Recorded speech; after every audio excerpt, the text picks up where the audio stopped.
Hi all, Niels അക്കാഡമിയുടെ പുതിയ ക്ലാസ്സിലേക്ക് എല്ലാവർക്കും സ്വാഗതം. നമ്മൾ ഇന്ന് ഡിസ്കസ് ചെയ്യാൻ പോകുന്നത് LP-UPയുടെ റിവിഷൻ സീരീസ് ആയിട്ടാണ്. അപ്പോൾ ഇന്ന് നമ്മൾ എടുത്തിട്ടുള്ള പേപ്പർ സൈക്കോളജിയാണ്.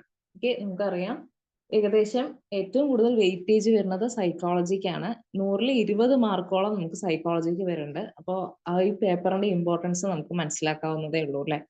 അപ്പോൾ നമ്മൾ സൈക്കോളജി വളരെ നീറ്റായിട്ട് പഠിക്കുകയാണെങ്കിൽ നമുക്ക് ഈ 20 മാർക്കും സ്കോർ ചെയ്യാവുന്നതേ ഉള്ളൂ.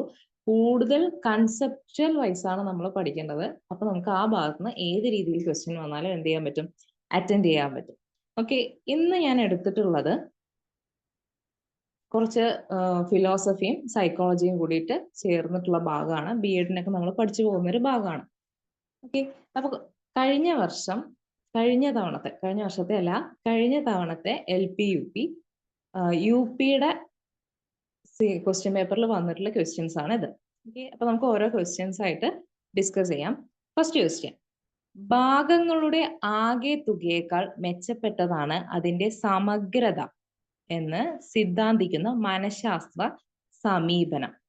എ. വ്യവഹാരവാദം, ഘടനാവാദം, ഗസ്റ്റാൾട്ട് സിദ്ധാന്തം, ജ്ഞാനനിർമ്മിതി സിദ്ധാന്തം. ഇതില് ഭാഗങ്ങളുടെ ആകെ തുകയേക്കാൾ മെച്ചപ്പെട്ടതാണ് അതിന്റെ സമഗ്രത എന്ന് പറയുമ്പോൾ അത് ഗസ്റ്റാൾട്ട് തിയറിയിലാണ് വരുന്നത്. അതായത് ഗസ്റ്റാൾട്ട് തിയറിയിൽ എന്താ പറയണമെന്ന് വെച്ചാല്, ഗസ്റ്റാൾട്ട് തിയറി ഉത്ഭവിക്കുന്നത് ജർമ്മനിയിലാണ്. ഓക്കെ, ജർമ്മനിയിലാണ് ഗസ്റ്റാൾട്ട് തിയറി ഉത്ഭവിക്കുന്നത് കേട്ടോ. ഓക്കെ, ഗസ്റ്റാൾട്ട് തിയറി ഉത്ഭവിക്കുന്നത് ജർമ്മനിയിലാണ്. ജർമ്മനിയിലെ ഒറിജിനേറ്റ് ചെയ്തു. അതിനുശേഷം അമേരിക്കയിലാണ് ഇത് ഫർദർ ഡെവലപ്പ് ചെയ്തത്. ഗസ്റ്റാൾട്ട് തിയറി ഡെവലപ്പ് ചെയ്ത 3 ശാസ്ത്രജ്ഞരുണ്ട്, 3 സൈക്കോളജിസ്റ്റ് ഉണ്ട്. ആ 3 സൈക്കോളജിസ്റ്റിന്റെ പേര് നമ്മൾ പഠിക്കണം. Kohler, കോഫ്ക,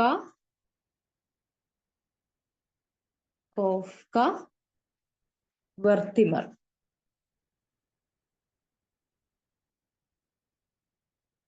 Kohler, Koffka, വെർത്തിമർ.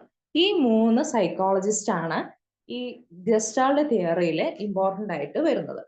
ഓക്കെ, ഇനി നമുക്ക് തന്നിരിക്കുന്ന ഓപ്ഷനിൽ ചിലപ്പോൾ 4 സൈക്കോളജിസ്റ്റിന്റെ പേര് തന്നിട്ട് ഇതിൽ ആരാണ് ഗസ്റ്റാൾട്ട് തിയറിയിൽ ഉൾപ്പെടാത്ത ആൾക്കാര് എന്ന് ചോദിക്കാം.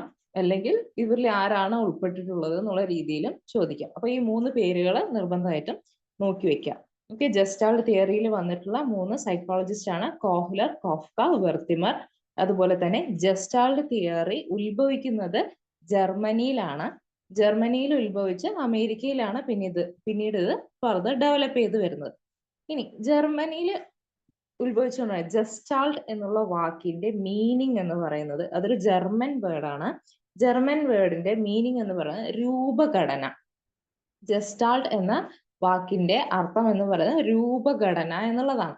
ഓക്കെ, ഇനി ഇതിനെ കുറിച്ച് വളരെ ചുരുക്കി പറയുകയാണെങ്കിൽ ജസ്റ്റാൾട്ട് തിയറിയിൽ എന്താ പറയുന്നതെന്ന് വെച്ചാല്, നമുക്കൊരു കാര്യത്തെ കുറിച്ച് വ്യക്തമായിട്ട് അറിയില്ല.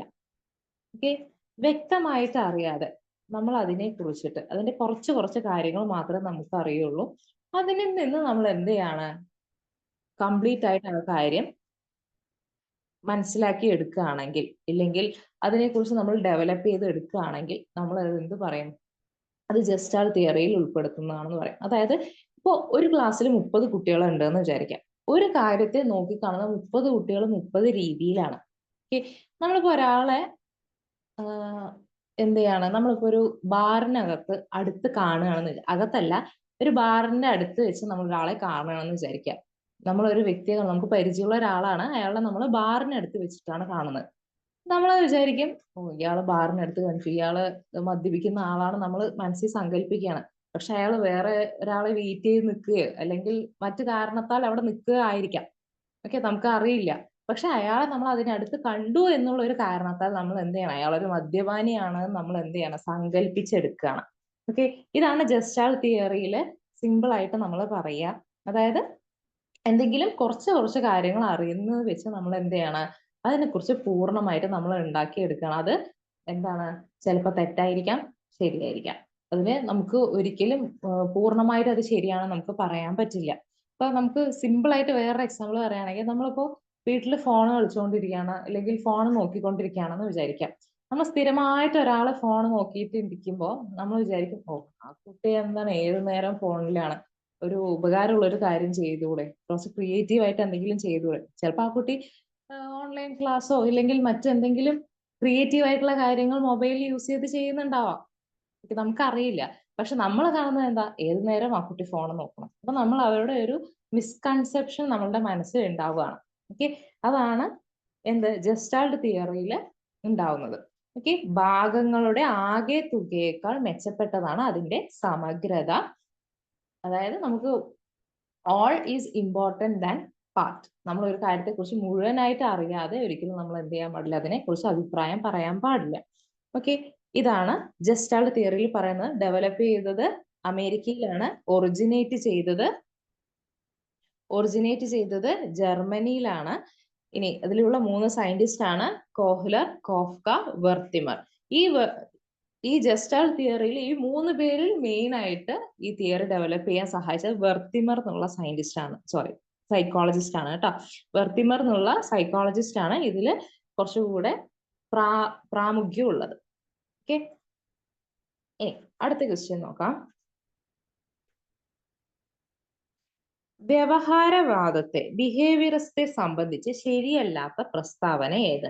ബിഹേവിയറിസം നമുക്ക് പഠിച്ചിട്ടുണ്ട് അല്ലെ നമ്മള്.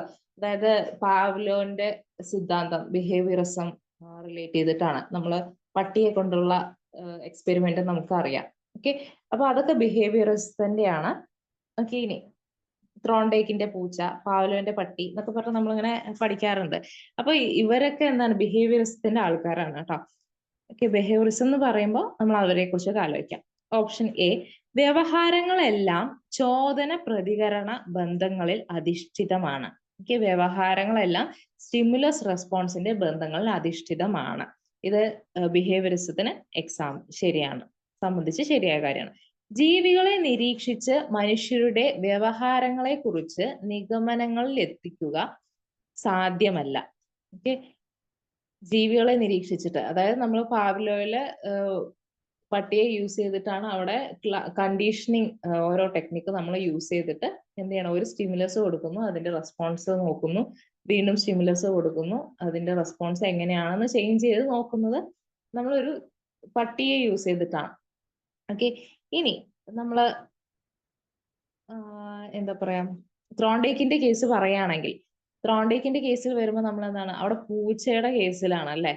അതുപോലെ ജീവികളെ നിരീക്ഷിച്ച്, അതായത് പട്ടിയെ പൂച്ചയെ പോലെ അല്ലല്ലോ മനുഷ്യന് കുറച്ചുകൂടെ ചിന്താശേഷിയുണ്ട്, കുറച്ചുകൂടെ വളർച്ചയുണ്ട്, കാര്യങ്ങളെ മനസ്സിലാക്കാനും ഗ്രഹിക്കാനും അതിനെ ഇന്റലക്ച്വലി തിങ്ക് ചെയ്ത് കാര്യങ്ങൾ മനസ്സിലാക്കാനും പ്രവർത്തിക്കാനുള്ള കഴിവ് എന്തുണ്ട്, മനുഷ്യനുണ്ട്. അപ്പൊ ജീവികളിലെ അതേ കാര്യം മനുഷ്യനിൽ അപ്ലൈ ചെയ്യാൻ നിന്ന് കഴിഞ്ഞാൽ അത് എത്രത്തോളം എഫക്റ്റീവ് ആയിരിക്കും നമുക്ക് പറയാൻ പറ്റില്ല. ഓക്കെ, അപ്പൊ ജീവികളെ നിരീക്ഷിച്ച് മനുഷ്യരുടെ വ്യവഹാരങ്ങളെ കുറിച്ച്, മനുഷ്യരുടെ ബിഹേവിയറിനെ കുറിച്ച് നിഗമനത്തിൽ എത്തുക സാധ്യമല്ല. അതാണ് കേട്ടോ ബിഹേവിയറിസത്തെ സംബന്ധിച്ച് ശരിയല്ലാത്ത പ്രസ്താവന. ഓപ്ഷൻ ബി ആണ്. ഇനി അടുത്ത 2 ടോപ്പിക് നോക്കാം. മനഃശാസ്ത്ര സിദ്ധാന്തങ്ങൾക്ക് പരീക്ഷണ നിരീക്ഷണങ്ങളുടെ അടിസ്ഥാനത്തിലുള്ള തെളിവുകൾ ആവശ്യമാണ്. അതെ, മനഃശാസ്ത്ര, അതായത് സൈക്കോളജി തിയറിക്ക് എന്താണ്, നമുക്ക് ഓരോ എക്സ്പെരിമെന്റും അതിന്റെ റെസ്പോൺസും അതിനനുസരിച്ചിട്ടുള്ള തെളിവുകൾ നമുക്ക് എന്തുണ്ട്, ഓരോ തിയറിക്കും ആവശ്യമാണ്. വെറുതെ നമുക്കൊരു തിയറി ഫോർമുലേറ്റ് ചെയ്തെടുക്കാൻ പറ്റില്ല. അടുത്ത്, ചോദന പ്രതികരണങ്ങൾ തമ്മിലുള്ള അനുബന്ധമാണ് പഠനം. ഓക്കെ, ബിഹേവിയറിസത്തിൽ നമ്മൾ സ്റ്റിമുലസ് റെസ്പോൺസിൽ റിലേറ്റ് ചെയ്തിട്ടാണ് നമ്മളത് പൂർണ്ണമായിട്ട് പഠിക്കാം. ഓക്കെ, അപ്പൊ സെക്കൻഡ് ഓപ്ഷൻ ബി ആണ് കേട്ടോ. അടുത്തത്,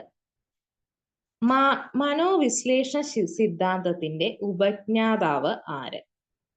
ഓക്കെ, മനോവിശ്ലേഷണ സിദ്ധാന്തം, സൈക്കോ അനാലിറ്റിക്കൽ തിയറി അല്ലെങ്കിൽ സൈക്കോ അനാലിസിസിന്റെ ഉപജ്ഞാതാവ് ആരാണ്?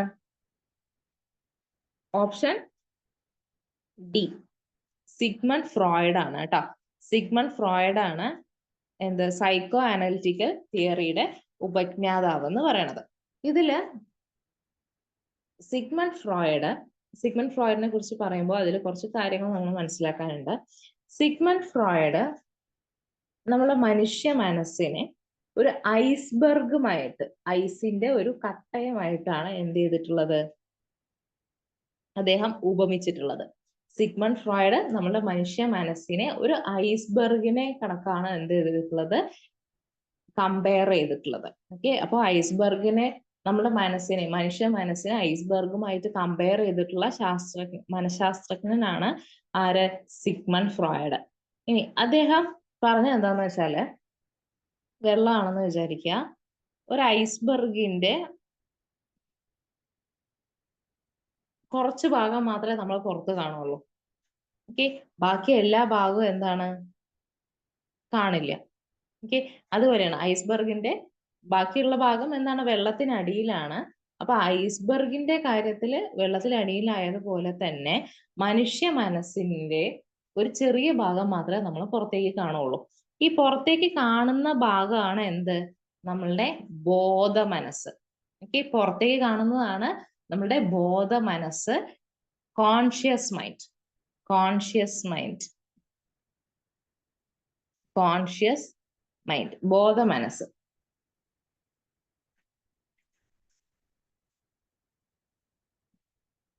ബോധ മനസ്സാണ് പുറമേക്ക് കാണുന്നത്.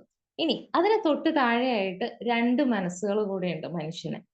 രണ്ടാമത്തെ മനസ്സ് ഉപബോധ മനസ്സ്, മൂന്നാമത്തത് അബോധ മനസ്സ്. ഓക്കെ, ഫ്രോയിഡിനെ സംബന്ധിച്ചിടത്തോളം ഒരു മനുഷ്യനെ എല്ലാ രീതിയിലും കൺട്രോൾ ചെയ്യുന്നത്, അല്ലെങ്കിൽ അയാളുടെ അടിച്ചമർത്തപ്പെട്ട ആഗ്രഹങ്ങൾ, അയാൾക്ക് ഒരു പേടി, അങ്ങനെ അയാളുടെ സ്വഭാവ രൂപീകരണത്തിൽ ഒരുപാട് പങ്കുവഹിക്കുന്ന ഒന്നാണ് ഉപബോധ മനസ്സെന്ന് പറയുന്നത്. ബോധ മനസ്സെന്ന് പറയുമ്പോൾ നമ്മൾ പ്രത്യക്ഷത്തിൽ കാണുന്നത്, നമ്മൾ ചിരിക്കുന്നത്, ഇല്ലെങ്കിൽ നമുക്ക് പെട്ടെന്നുണ്ടാവുന്ന ചിന്തകൾ, പ്രസന്റ് ടൈമിൽ നമുക്ക് ഇന്നത്തെ അവസ്ഥയിൽ, ഇപ്പോഴുള്ള അവസ്ഥയിൽ നമ്മൾ എങ്ങനെയാണോ, എന്താണോ ചിന്തിക്കുന്നത്, എന്താണോ ചെയ്യുന്നത്, അതാണ് എന്ത്, കോൺഷ്യസ് മൈൻഡ് എന്ന് പറയുന്നത്, ബോധ മനസ്സെന്ന് പറയുന്നത്. ഉപബോധ മനസ്സെന്ന് പറയുന്നത് എന്താണ്, അയാളിലുള്ള അടിച്ചമർത്തപ്പെട്ട ആഗ്രഹങ്ങൾ, അല്ലെങ്കിൽ ചെറുപ്പത്തിൽ എന്തെങ്കിലും ഒരു പേടി ഉണ്ടായിട്ടുണ്ടാവും, ചിലപ്പോ ഇരുട്ടത്ത് പോയിട്ട് എന്തെങ്കിലും പേടി ഉണ്ടായിട്ടുണ്ടാവും, അല്ലെ അങ്ങനെയുള്ളവർക്ക് എന്തുണ്ടാവും, രാത്രി ചിലപ്പോൾ ലൈറ്റ് ഇട്ട് ഉറങ്ങണം, അങ്ങനെ ചില ട്രോമാസ് ഓരോരുത്തരുടെ മനസ്സിൽ ഉണ്ടായിട്ടുണ്ടാവില്ലേ. അത്തരത്തിലുള്ള ട്രോമാസ് ഫേസ് ചെയ്തിട്ടുണ്ടെങ്കിൽ അതൊക്കെ നമ്മുടെ ഉപബോധ മനസ്സിലായിരിക്കും നമുക്ക് ഉണ്ടാവുക. അത് നമ്മളെ എപ്പോഴും ഇങ്ങനെ ഹോണ്ട് ചെയ്ത് വേട്ടയാടിക്കൊണ്ടിരിക്കും. ഓക്കെ, സോ രണ്ടാമത്തത് ഉപബോധ മനസ്സാണ്. അതിനും ഏറ്റവും അടിയിലാണ് എന്ത്, അബോധ മനസ്സ്. ഓക്കെ, ഇവിടെ ഉപബോധ മനസ്സ്, ബോധ മനസ്സ്, ഇത് അബോധ മനസ്സ് കേട്ടോ. ഓക്കെ, ഉപബോധ മനസ്സ്, അബോധ മനസ്സ്. ഓക്കെ, ഇനി അപ്പൊ ഐസ്ബർഗുമായിട്ട് കമ്പയർ ചെയ്തിട്ടുള്ള ആളാണ് സിഗ്മണ്ട് ഫ്രോയിഡ്. അദ്ദേഹം മനസ്സിനെ 3 തലങ്ങളായിട്ട് തിരിച്ചു. ഒന്ന് ബോധ മനസ്സ്, ഉപബോധ മനസ്സ്, അബോധ മനസ്സ്. ഓക്കെ, അദ്ദേഹം ഇതിന് ഏറ്റവും കൂടുതൽ പ്രാധാന്യം കൊടുത്തത് ഉപബോധ മനസ്സിനാണ് കേട്ടോ. ഇനി ഇതിൽ കൊടുത്തിട്ട് വേറെ ഓപ്ഷൻസ്, JB വാട്സൺ, ജീൻ പിയാഷെ, BF സ്കിന്നർ. ജീൻ പിയാഷെയുടെ നമുക്കറിയാം കോഗ്നിറ്റീവ് തിയറി ആണ്. Okay, JB Watson, BF Skinner, ഇവരെല്ലാവരും എന്താണ്, ബിഹേവിയറിസ്റ്റ് ആണ് കേട്ടോ. വ്യവഹാര സിദ്ധാന്തം കൊണ്ടുവന്നിട്ടുള്ള ആളുകളാണ് ആര്, BF സ്കിന്നറും JB വാട്സണും. ജീൻ പിയാഷെയുടെ കോഗ്നിറ്റീവ് തിയറി, അതിന്റെ 4 സ്റ്റേജസ് ഒക്കെ ഉണ്ട്. അത് നമുക്ക് മറ്റൊരു ക്വസ്റ്റ്യൻ വരുമ്പോൾ ഡീറ്റെയിൽ ആയിട്ട് പറയാം. അടുത്തത് മാനവികതാവാദം, ഹ്യൂമനിസത്തിന്റെ പ്രധാന കാഴ്ചപ്പാടുകളിൽ ഒന്ന് ഏത്? മാനവികതാവാദം, ഹ്യൂമനിസം. ഓപ്ഷൻ എ, കുട്ടിക്ക് സ്വയം അറിവ് നിർമ്മിക്കാനുള്ള കഴിവ്, സമൂഹവുമായി ഇടപഴകിക്കൊണ്ട് അറിവ് നിർമ്മിക്കുന്നത്, ആത്മസാക്ഷാത്കാരമാണ് മനുഷ്യ വ്യവഹാരങ്ങളുടെ പരമമായ ലക്ഷ്യം, മനുഷ്യരുടെ അബോധ മനസ്സിലാണ് മാനസിക യാഥാർത്ഥ്യങ്ങൾ കുടികൊള്ളുന്നത്. ഓക്കെ, ഇതില് ഹ്യൂമനിസം, മാനവികതാവാദത്തിന് പ്രധാന കാഴ്ചപ്പാടുകളിൽ ഒന്ന് എന്ന് പറയുന്നത് ഓപ്ഷൻ സി ആണ് കേട്ടോ. സെൽഫ് ആക്ച്വലൈസേഷൻ അല്ലെങ്കിൽ ആത്മസാക്ഷാത്കാരമാണ് മനുഷ്യ വ്യവഹാരങ്ങളുടെ പരമമായ ലക്ഷ്യം എന്ന് പറയുന്നത്. ഓക്കെ, മനുഷ്യ വ്യവഹാരം എന്ന് പറയുമ്പോൾ നമ്മൾ ബിഹേവിയർ തന്നെയാണ്. അതിന്റെ ഏറ്റവും ഉന്നതമായ ലക്ഷ്യം എന്ന് പറയുന്നത് സെൽഫ് ആക്ച്വലൈസേഷൻ ആണ്. അപ്പൊ ഫോർത്ത് വൺ ഓപ്ഷൻ സി ആണ് ഉത്തരം. അടുത്ത question,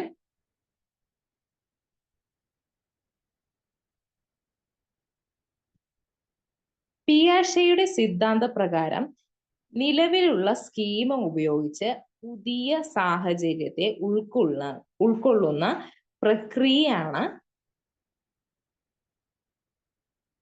option A സ്വാംശീകരണം, option B സംയോജനം, ഓപ്ഷൻ സി ആയോജനം, ഓപ്ഷൻ ഡി മെച്ചപ്പെടുത്തൽ. ഓക്കെ, അപ്പോ ജീൻ പിയാഷയെ സംബന്ധിച്ചിടത്തോളം നമുക്ക് ഉള്ള കുറച്ച് അറിവുകളെയാണ് നമ്മൾ എന്ത് ചെയ്തിട്ടുള്ളത്, സ്കീമാസ് എന്ന് നമ്മൾ വിളിക്കുന്നത്. ഓക്കെ, അതിനെ കുറിച്ച് നമുക്കിപ്പോ ഒരു വ്യക്തിക്ക് പ്രൈമറി കളേഴ്സ് അറിയാമെന്ന് വിചാരിക്കാം, പ്രാഥമിക നിറങ്ങൾ അറിയാമെന്ന് വിചാരിക്കാം. അപ്പൊ അവർക്ക് പ്രാഥമിക നിറങ്ങൾ ഏതൊക്കെയാണ്? പ്രാഥമിക നിറങ്ങൾ റെഡ്, പറയൂ, റെഡ്, ഗ്രീന്, ബ്ലൂ. ഇത് മൂന്നുമാണ് എന്ത് പ്രാഥമിക നിറങ്ങൾ എന്ന് പറയുന്നത്. ഇവരെ സംബന്ധിച്ചിടത്തോളം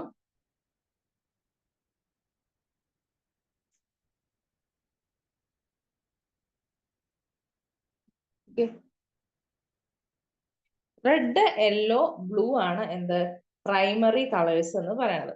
ഓക്കെ, ഇവരെ സംബന്ധിച്ചിടത്തോളം ഇവർക്ക് ഈ മൂന്ന് നിറങ്ങൾ മാത്രമേ അറിയുള്ളൂ.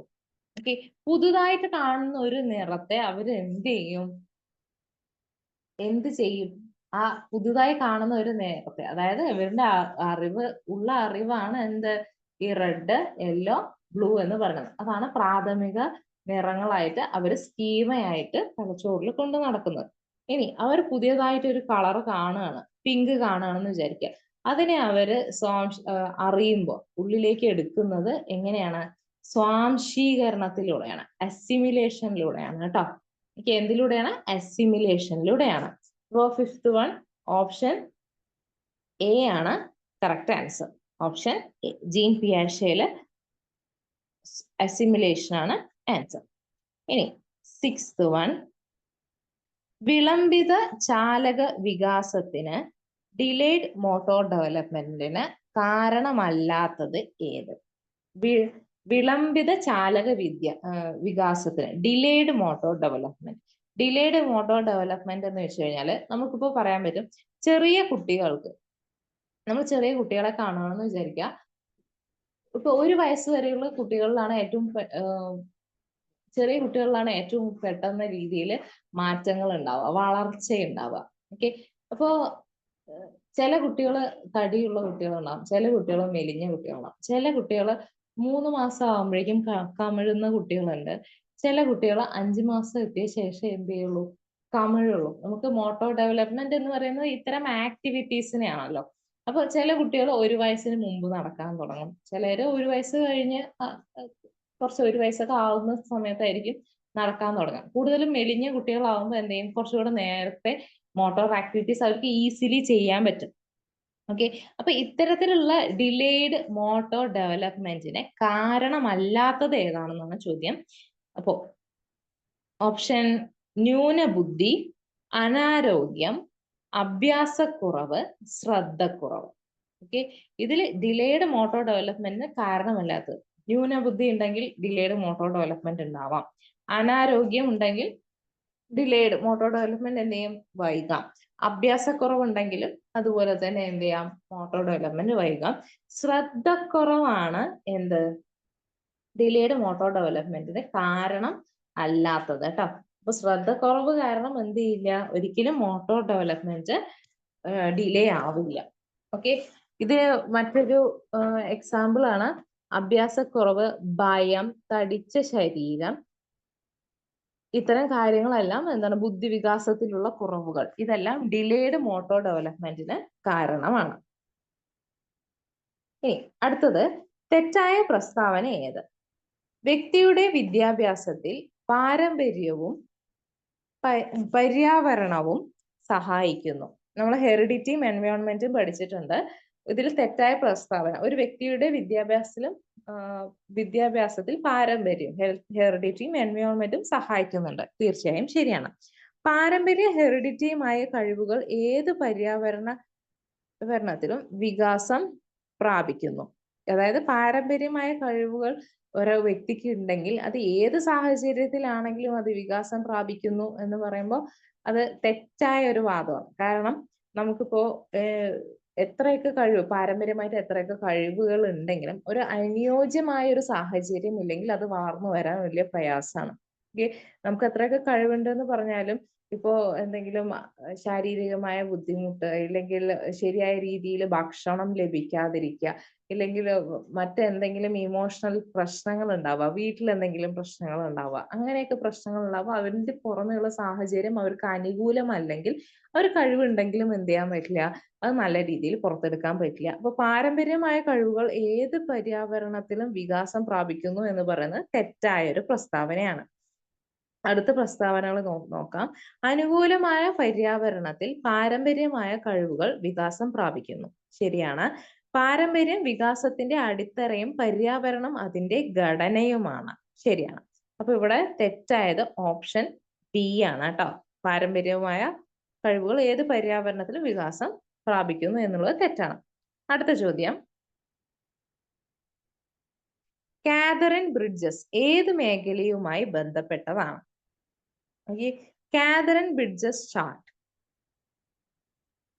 കാതറിൻ ബ്രിഡ്ജസ് ചാർട്ട് എന്ന് പറയുന്നത് ഒരു ഇമോഷണൽ ഡെവലപ്മെന്റ് അല്ലെങ്കിൽ വൈകാരിക വികാസവുമായിട്ട് ബന്ധപ്പെട്ടിട്ട് നിർമ്മിച്ചിട്ടുള്ള ഒരു ചാർട്ടാണ്. അതായത് വൈകാരിക വികാസം ഓപ്ഷൻ എ ആണ് ശരിയായ ഉത്തരം. ഈ കാതറിൻ ബ്രിഡ്ജസ് ചാർട്ട് ഉണ്ടാക്കിയത് കാതറിൻ എം ബ്രിഡ്ജസ് എന്നുള്ളൊരു സൈക്കോളജിസ്റ്റ് ആണ്. അവരൊരു സ്ത്രീയാണ്, കാതറിൻ എം ബ്രിഡ്ജസ്. ഓക്കെ, ഇനി അതില് അവരെന്താ ചെയ്തതെന്ന് വെച്ചാല് ഒരു മുറി അല്ലെങ്കിൽ ഒരു വീട്ടില് അവര് വീട്ടിനിട്ട പേര് വാത്സല്യ ഗൃഹ എന്നാണ്. ഓക്കെ, വാത്സല്യ ഗൃഹ എന്നുള്ള ഒരു വീട്ടില് ജനിച്ചത് മുതൽ 24 മാസമാകുന്ന കുട്ടികളെ വരെ അവരെന്ത് ചെയ്തു, ഒബ്സർവേഷനിൽ വേണ്ടിയിട്ട് അവിടെ താമസിപ്പിച്ചു. ഓക്കെ, ജനിച്ച് മുതൽ 24 മാസം ആകുന്നവരെ കുറച്ച് കുട്ടികളെ അവരവിടെ താമസിപ്പിച്ചു. അവരുടെ വൈകാര്യമായ വികാസത്തെ കുറിച്ചാണ് അവരെന്ത് ചെയ്തത്, അവിടെ പഠനം നടത്തിയത്. അവർ കണ്ടുപിടിച്ചത് എന്താന്ന് വെച്ചാല് ഈ കുട്ടികളിലുള്ള വളർച്ച അല്ലെങ്കിൽ അവരുടെ ഇമോഷൻസ് എന്ന് പറയുന്നത് പെട്ടെന്ന് മാറിക്കൊണ്ടിരിക്കും. ഓക്കെ, അതുപോലെ തന്നെ അതിന്റെ തീവ്രത കൂടുതലായിരിക്കും. അതുപോലെ ഒരു ഇമോഷൻ കഴിഞ്ഞ് കുറച്ച് കഴിഞ്ഞും അടുത്ത ഇമോഷൻ വരാം. ഓക്കെ, അതായത് അതിലുള്ള കുറച്ച് ചിരിച്ചു കഴിഞ്ഞാൽ പിന്നെ അടുത്തത് കരയും. അങ്ങനെ ഒരു രീതിയിൽ, അതായത് ആ ഒരു ഇമോഷണൽ ലൈൻ എന്ന് പറയുന്നത് മാറിക്കൊണ്ടിരിക്കും. അത് തമ്മിലുള്ള ഗ്യാപ്പ് എന്ന് പറയുന്നത് എന്തായിരിക്കും, വളരെ കുറവായിരിക്കും. ഇതാണ് വൈകാരിക വികാസത്തിലുമായി ബന്ധപ്പെട്ടിട്ട് അവരൊരു ചാർട്ട് ഉണ്ടാക്കിയിട്ടുണ്ട്. 3 മാസമായ കുട്ടികൾ, 4 മാസമായ കുട്ടികൾ, അവർക്ക് ഉണ്ടാവുന്ന പുതിയ ഇമോഷൻസ് എന്തൊക്കെയാണ്, ആഡ് ഓൺ ചെയ്യുന്നത് എങ്ങനെയാണ്, ചില കാര്യങ്ങൾ എങ്ങനെയാണ് അവരത് ഒഴിവാക്കുന്നത് എന്നുള്ള രീതിയിൽ അവരൊരു ചാർട്ട് ഉണ്ടാക്കിയതാണ് കാതറിൻ ബ്രിഡ്ജസ് ചാർട്ട്. ഇത് വൈകാരിക വികാസവുമായി ബന്ധപ്പെട്ടതാണ് കേട്ടോ. ഇനി അടുത്ത ചോദ്യം, മൂർത്ത മനോവ്യാപാര ഘട്ടത്തിൽ ഒരു സവിശേഷതയാണ് കോൺക്രീറ്റ് ഓപ്പറേഷണൽ സ്റ്റേജ്. അതായത് നമ്മൾ ജീൻ പിയാഷയുടെ 4 കോഗ്നിറ്റീവ് ലെവൽസ് ഉണ്ടല്ലേ, അതിലൊരു സ്റ്റേജ് ആണ് എന്ത്, കോൺക്രീറ്റ് ഓപ്പറേഷണൽ സ്റ്റേജ്. അതിന്റെ ഒരു സവിശേഷതയാണ് റീസണിങ്, അബ്സ്ട്രാക്ട് തിങ്കിങ്, ശ്രേണീകരണം, പ്രശ്നപരിഹരണം. ഇതിൽ കോൺക്രീറ്റ് ഓപ്പറേഷണൽ സ്റ്റേജിൽ നമുക്ക് വരുന്നതാണ് എന്ത്, ശ്രേണീകരണം കേട്ടോ. ഓക്കെ, ശ്രേണീകരണം. ഓക്കെ, ശ്രേണീകരണമാണ് കോൺക്രീറ്റ് ഓപ്പറേഷണൽ സ്റ്റേജിൽ ഉൾക്കൊള്ളിച്ചിട്ടുള്ളത്. മൂർത്ത മനോവ്യാപാര ഘട്ടത്തിൽ സവിശേഷതകളാണ് എന്ത്, സീരിയേഷൻ അല്ലെങ്കിൽ ശ്രേണീകരണം എന്ന് പറയുന്നത്. ഒരു കാര്യം കൃത്യമായിട്ട് ഒരു നേരെ പോലെ നമുക്ക് ചെയ്യാനുള്ള ഒരു കഴിവ് കോൺക്രീറ്റ് ഓപ്പറേഷൻ സ്റ്റേജിലാണ് ഉണ്ടാവുക. അടുത്തത്, ചിത്രം വരയ്ക്കുന്ന കുട്ടി ഏത് തരം ബഹുമുഖ ബുദ്ധിയാണ് ഉപയോഗിക്കുന്നത്? ചിത്രം വരയ്ക്കുമ്പോൾ ആ കുട്ടി എന്തെങ്കിലും ഒരു കണ്ട് അതിനെ ആ രീതിയിലായിരിക്കുമല്ലോ ആ കുട്ടി വരയ്ക്കുക. ഓക്കെ, അപ്പൊ ചിത്രം വരയ്ക്കുന്ന കുട്ടി ഏത് തരം ബഹുമുഖ ബുദ്ധിയാണ് ഉപയോഗിക്കപ്പെടുന്നത്? നമുക്ക് നോക്കാം. ദൃശ്യസ്ഥലപരം. ഓക്കെ, ശാരീരികമായ ബുദ്ധിയല്ല, വൈകാരികമായ ബുദ്ധിയല്ല, കലാപരമായിട്ടുള്ള ബുദ്ധി എന്നും പറയാൻ പറ്റില്ല. ഓപ്ഷൻ ബി ആണ് കൃത്യമായ ഉത്തരം, ദൃശ്യസ്ഥലപരം. ഓക്കെ, നമ്മളിപ്പോ ഒരു മല, മരം അങ്ങനെ എന്തെങ്കിലുമൊക്കെ വരയ്ക്കുകയാണെങ്കിൽ നമ്മൾ ആ ഒരു ചിത്രം മനസ്സിൽ ചിന്തിച്ചിട്ടാണ് എന്ത് ചെയ്യുന്നത്, കുട്ടി വരയ്ക്കുന്നത് അല്ലേ. അപ്പോൾ ദൃശ്യസ്ഥലപരമായ ബുദ്ധിയാണ് കുട്ടി ഉപയോഗിക്കുന്നത്. അടുത്ത ചോദ്യം, 2010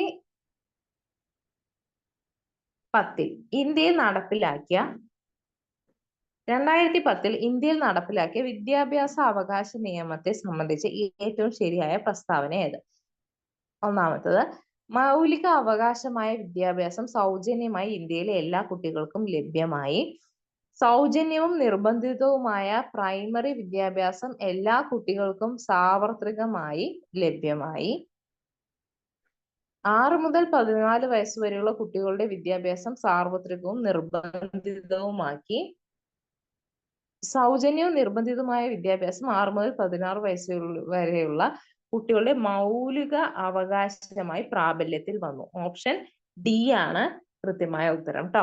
ഓക്കെ, മൗലിക അവകാശമായി പ്രാബല്യത്തിൽ വന്നു 2010.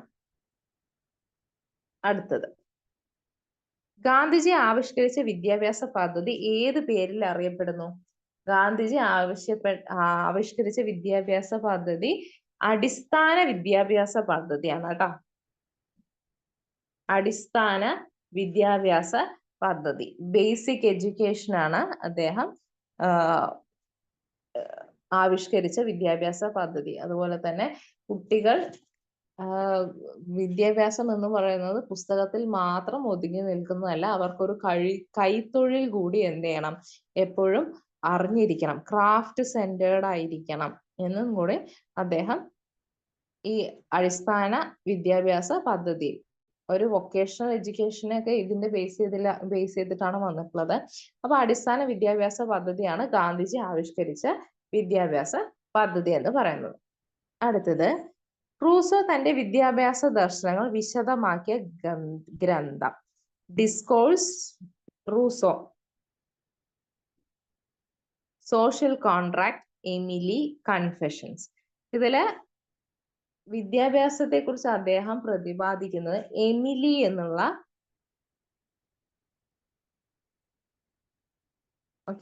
എമിലി എന്നുള്ള പുസ്തകത്തിലാണ് കേട്ടോ. ഓപ്ഷൻ ബി ആണ്. റൂസോയുടെ എമിലി എന്ന് എപ്പോഴും ആലോചിക്കുക കേട്ടോ. ഒരു കുട്ടി ഏതൊക്കെ ഘട്ടത്തിൽ എങ്ങനെയൊക്കെ പഠിച്ചിട്ടുണ്ടാവണം, അല്ലെങ്കിൽ ആ കുട്ടി പ്രകൃതിയുമായിട്ട് ഇണങ്ങി ഏതൊക്കെ രീതിയിലാണ് ആ കുട്ടിയുടെ വളർച്ച എന്ന് പ്രതിപാദിക്കുന്ന ഒരു പുസ്തകമാണ് എമിലി എന്ന് പറയുന്നത്.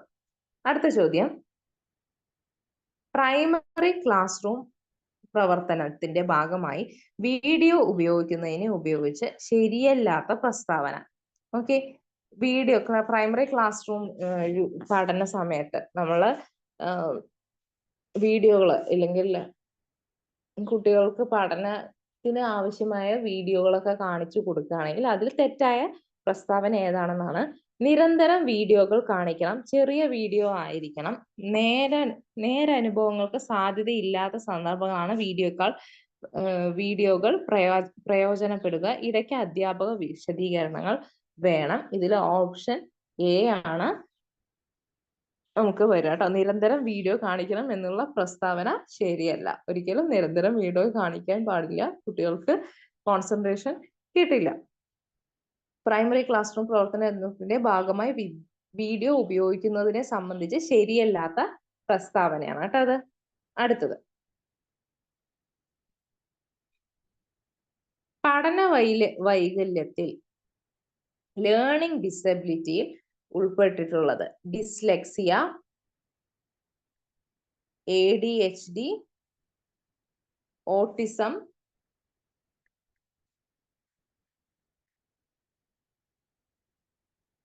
Cerebral palsy.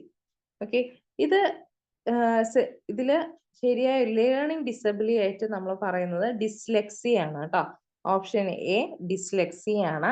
ഡിസ്ലെക്സിയ എന്ന് വെച്ച് കഴിഞ്ഞാൽ ഒരു കുട്ടിക്ക് ശരിയായ രീതിയിൽ വായിക്കാൻ അല്ലെങ്കിൽ സ്പെല്ലിംഗ് അറിയുന്നില്ല എന്നുണ്ടെങ്കിൽ നമ്മൾ എന്താ പറയും, ആ കുട്ടിക്ക് ഡിസ്ലെക്സിയ ഉണ്ട് എന്നുള്ള രീതിയിൽ നമ്മൾ പറയും. നമ്മള് പല സിനിമകളിലും അമീർ ഖാന്റെ ഒരു സിനിമയൊക്കെ ഇല്ലേ, ഒരു കുട്ടിയുടെ, ആ കുട്ടിക്ക് ഡിസ്ലെക്സിയ, അതായത് ശരിയായ രീതിയിൽ വായിക്കാൻ കിട്ടില്ല അല്ലെങ്കിൽ ശരിയായ രീതിയിൽ എഴുതാൻ കിട്ടാത്ത ഒരു പ്രശ്നം, കിട്ടു കഴിഞ്ഞാൽ തിരിച്ചിട്ടൊക്കെ പോകുന്ന ഒരു ലേണിംഗ് ഡിസബിലിറ്റി ആണ് ഡിസ്ലെക്സിയ എന്ന് പറയുന്നത്. ഓക്കെ, ഇനി വരയ്ക്കാനാണ് ആ കുട്ടിക്ക് പ്രശ്നമെങ്കിൽ നമ്മൾ എന്താ പറയും, ഡിസ്ഗ്രാഫിയ എന്ന് പറയാം കേട്ടോ. വരയ്ക്കുന്നതിലുള്ള പ്രശ്നങ്ങളാണ്, ഇപ്പൊ സ്കെയിലൊക്കെ വെച്ചിട്ട് നമ്മൾ എന്തെങ്കിലും ഒന്ന് വരയ്ക്കാൻ പറഞ്ഞാൽ അതിലുള്ള പ്രശ്നങ്ങളാണെങ്കിൽ നമ്മൾ അതിനെ പറയും ഡിസ്ഗ്രാഫിയ എന്നുള്ളത്. ഓക്കെ, അടുത്തത് ഇവിടെ ഓപ്ഷൻ എ ആണ് ശരിയായ ഉത്തരം. അടുത്തത് സംഘപഠനത്തിന്റെ ഒരു പരിമിതി, ഗ്രൂപ്പ് ലേണിംഗിന്റെ ഒരു പരിമിതി എന്താണെന്നാണ് ചോദ്യം. ഒന്നിച്ചിരുന്ന ഗ്രൂപ്പ് ലേണിംഗിലുള്ള പരിമിതി എന്ന് പറഞ്ഞാൽ അച്ചടക്കം നഷ്ടപ്പെടുന്നു, സംഘാംഗങ്ങളിൽ ചിലരുടെ മേധാവിത്വം, സമയപരിമിതി, വ്യക്തിഗത ശ്രദ്ധയുടെ കുറവ്. ഇതിൽ ഏറ്റവും നമ്മൾ ആലോചിച്ച് നോക്കുമ്പോൾ ഇതിൽ ഏകദേശം കുറെയൊക്കെ ശരിയാണ് നമുക്ക് തോന്നും. പക്ഷെ ഇതിൽ ഏറ്റവും വലിയൊരു പരിമിതിയായിട്ട് പറയാൻ പറ്റുന്നത് സംഘാംഗങ്ങളുടെ ചിലരുടെ മേധാവിത്വം. ചിലപ്പോൾ മറ്റു കുട്ടികൾക്ക് പറയണം എന്നുണ്ടാവും, അവരെന്ത് ചെയ്യും, ബാക്കിയുള്ള ഗ്രൂപ്പിലെ മെമ്പേഴ്സിന്റെ എണ്ണം കൂടുമ്പോഴാണ് ഇങ്ങനത്തെ പ്രശ്നം വരിക കേട്ടോ. സംഘങ്ങളിൽ ചിലരുടെ മേധാവിത്വം കാരണം അവരെന്ത് ചെയ്യും, അവര് പറയുന്നത് ഇവരനുസരിക്കുന്ന രീതിയിൽ ചിലപ്പോൾ അവരെല്ലാം കേൾക്കാൻ തയ്യാറായിക്കൊള്ളണം എന്നില്ല. അപ്പൊ ബാക്കിയുള്ളവർക്ക് പറയുമ്പോൾ അവര് അത് അക്സെപ്റ്റ് ചെയ്തില്ലെങ്കിൽ ഇവർക്ക് അവിടെ അവസരം നഷ്ടപ്പെടുകയാണ്. അപ്പൊ അവരുടെ മേധാവിത്വം കാരണം ഇവർക്ക് എന്ത് ചെയ്യണം, മറ്റു ചിലര് അടിച്ചമർത്തപ്പെട്ട പോലെ ആയി പോവും. ഗ്രൂപ്പ് ലേണിംഗിന്റെ, സംഘപഠനത്തിന്റെ ഒരു വലിയ പരിമിതിയാണ് ഇത്. പ്രൈമറി വിദ്യാഭ്യാസത്തിന്റെ ഗുണനിലവാരം മെച്ചപ്പെടുത്താനായി 1994 ഇന്ത്യയിൽ നടപ്പാക്കിയ പദ്ധതി. 1994 ഇന്ത്യയിൽ നടപ്പാക്കിയ ഒരു പദ്ധതിയാണ് എന്തെന്ന് പറയണത്, DPEP എന്ന് പറയണത് കേട്ടോ. ഓക്കെ, DPEP എന്താണ്, 1994 പ്രൈമറി വിദ്യാഭ്യാസത്തെ ഗുണനിലവാരം മെച്ചപ്പെടുത്താനായിട്ട് ഇന്ത്യയിൽ നടപ്പാക്കിയ ഒരു പരിപാടിയാണ് DPEP എന്ന് പറയുന്നത്. മറ്റു options DPEP, SSA, NPE, RMS. Okay, ഇത്രയും കാര്യങ്ങളാണ്. അതിൽ DPEP ആണ് 1994 നടപ്പിലാക്കിയത്. അടുത്ത ചോദ്യം, ഏത് ക്ലാസ് വരെയുള്ള കുട്ടികളുടെ പഠനമാണ് കേരളത്തിലെ പൊതുവിദ്യാഭ്യാസ വകുപ്പ് കൈകാര്യം ചെയ്യുന്നത്? കേരളത്തിലെ പൊതുവിദ്യാഭ്യാസ വകുപ്പ് കൈകാര്യം ചെയ്യുന്നത് -2 മുതൽ +2 വരെയാണ് കേട്ടോ. -2 മുതൽ +2 വരെ. ഓപ്ഷൻ സി ആണ് കൃത്യമായ ഉത്തരം. അപ്പോൾ ഓപ്ഷൻ സി, -2 മുതൽ +2 വരെ. അടുത്ത ചോദ്യം, ആശയാവതരണ രീതി എന്ന് സൂചിപ്പിക്കുന്നു, എന്തിനെ സൂചിപ്പിക്കുന്നു? ആശയാവതരണ രീതി എന്തിനെ സൂചിപ്പിക്കുന്നു? ആശയം അവതരിപ്പിക്കുന്ന രീതി, പാഠഭാഗം അവതരിപ്പിക്കുന്ന രീതി, അക്ഷരം അവതരിപ്പിക്കുന്ന രീതി, ചിഹ്നങ്ങൾ അവതരിപ്പിക്കുന്ന രീതി. ഇതിൽ ശരിയായ ഉത്തരം പാഠഭാഗം അവതരിപ്പിക്കുന്ന രീതിയാണ്. വായിച്ചു നോക്കുമ്പോൾ നമുക്ക് പെട്ടെന്ന് നോക്കുമ്പോൾ ആശയം അവതരിപ്പിക്കുന്ന രീതി എന്ന് വരാം, പക്ഷെ ശരിയായ ഉത്തരം പാഠഭാഗം അവതരിപ്പിക്കുന്ന രീതി എന്നുള്ളതാണ് കേട്ടോ. ഓപ്ഷൻ ബി ആണ് ശരിയായ ഉത്തരം. അടുത്ത ചോദ്യം, പ്രോജക്റ്റിന്റെ ഘടകങ്ങളുടെ ക്രമം.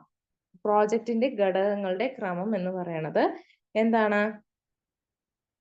നിഗമനമാണോ ആദ്യം? അല്ല. അപ്പൊ ഓപ്ഷൻ എ അല്ല, ഓപ്ഷൻ ബി നോക്കാം. പ്രശ്നം അനുഭവപ്പെടൽ, അപഗ്രഥനം, ശേഖരണം, നിഗമനം. പ്രശ്നം അനുഭവപ്പെടൽ ആദ്യത്തെ സ്റ്റേജ് ആണ്. അപഗ്രഥനം എന്ന് വെച്ച് കഴിഞ്ഞാൽ എന്താ, അത് നമുക്ക് വിവരശേഖരണത്തിന് ശേഷമല്ലേ അപഗ്രഥനം വരുള്ളൂ. അപ്പോ പ്രശ്നം അനുഭവപ്പെടൽ, വിവരശേഖരണം, അപഗ്രഥനം, അവസാനം നിഗമനം. ഓപ്ഷൻ ഡി ആണ് ശരിയായ ഉത്തരം. അപ്പൊ പ്രൊജക്ടിന്റെ ഘടകങ്ങളുടെ ക്രമം പ്രശ്നം അനുഭവപ്പെടൽ, വിവരശേഖരണം, അപഗ്രഥനം, നിഗമനം. നമ്മളൊരു പ്രോബ്ലം നമ്മൾ എടുക്കണോ, അതിനെക്കുറിച്ച് ഡീറ്റെയിൽ ആയിട്ട് നമ്മൾ ഡാറ്റ കളക്ട് ചെയ്യുന്നു. ഡാറ്റ കളക്ഷൻ ആണ് വിവരശേഖരണം.